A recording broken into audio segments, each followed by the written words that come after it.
রাত ২টা, ৩টা, ৪টা বেজে যায় কিন্তু আমরা ঘুমাতে পারি না। আমরা অস্থির হয়ে যাই। আমরা অস্থির হয়ে ইন্টারনেটে সার্চ করি বা আমরা ডাক্তারের কাছে যাই।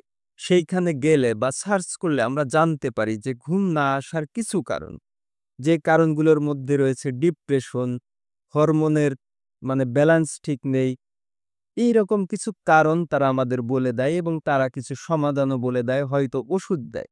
কিন্তু ঘুম না আসার মূল কারণ সেইখানে কিন্তু আসলে কেউ হাত দেয় না। বা কি কারণে যে আমরা ঘুমাতে পারি না, এই কথাটা কিন্তু কেউ আপনাকে বলে না। দেখেন, ঘুম হচ্ছে বিশ্রাম। এখন বিশ্রাম কার দরকার? যার পরিশ্রম আছে তার বিশ্রাম দরকার।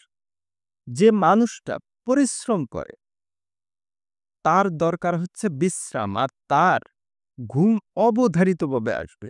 সে ঘুমানোর চেষ্টা না করলেও সে ঘুমে পড়ে যাবে।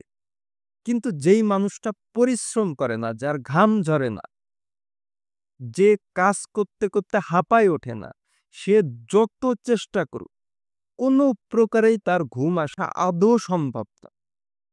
এটা হচ্ছে চিরবাস্তব এবং চিরসত্য কথা। এখন আপনাকে ডাক্তার বলছে বা ইন্টারনেট থেকে আপনি জানতে পারছেন যে আপনার ঘুম না হওয়ার পিছনে কারণ হচ্ছে হরমোন ডিসঅর্ডার বা ডিপ্রেশন।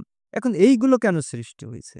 এইগুলো সৃষ্টি হয়েছে কিন্তু আপনি ঘুমাতে পারেন না বা আপনি ঘুমান না এই কারণ। আজ থেকে ৩০-৪০ বছরের আগে দেখেন, তখন মানুষ কিন্তু ৮টা-৯টার বেশি জাগতো না। সর্বোচ্চ ১০টা-১১টা। এর বেশি কেউ জেগে থাকতো না।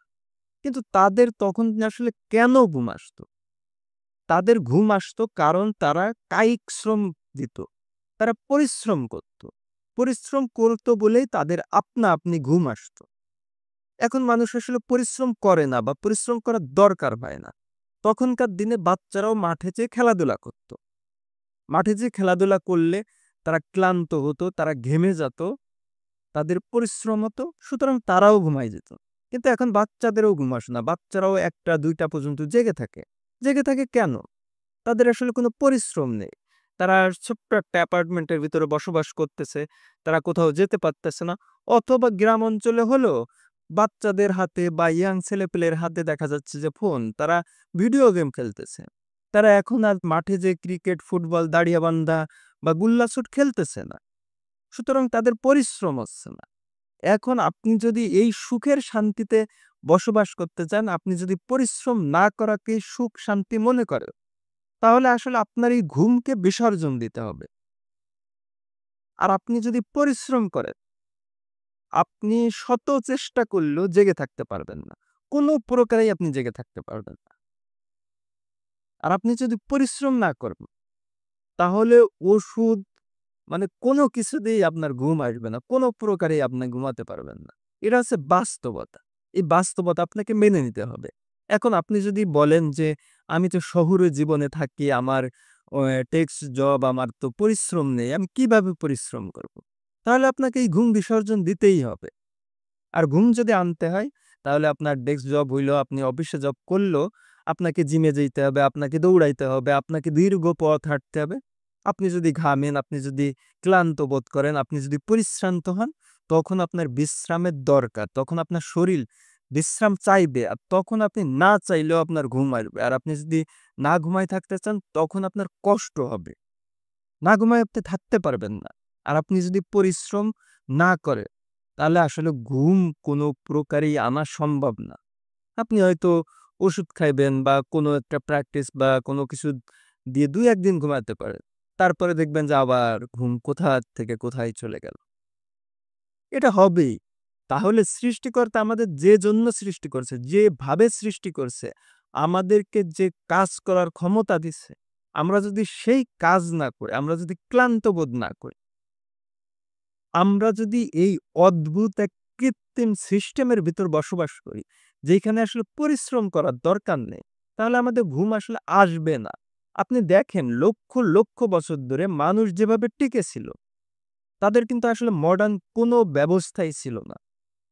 তারা প্রাকৃতিকভাবে প্রকৃতির মাঝে বসবাস করত।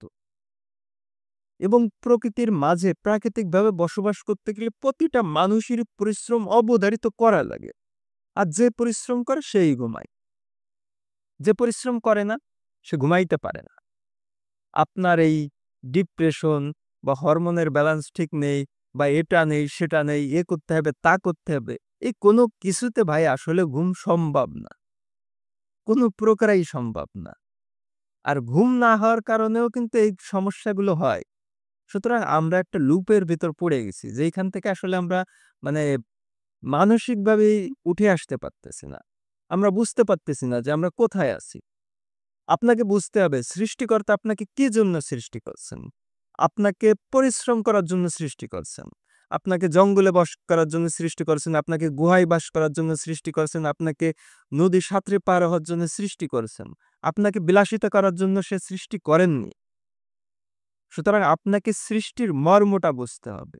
আপনি যদি গোড়ায় হাত না দেন, তাহলে এদিক সেদিক খুঁজে কোথাও ঘুম, শান্তি, সুস্থতা কিছুই পাবেন না।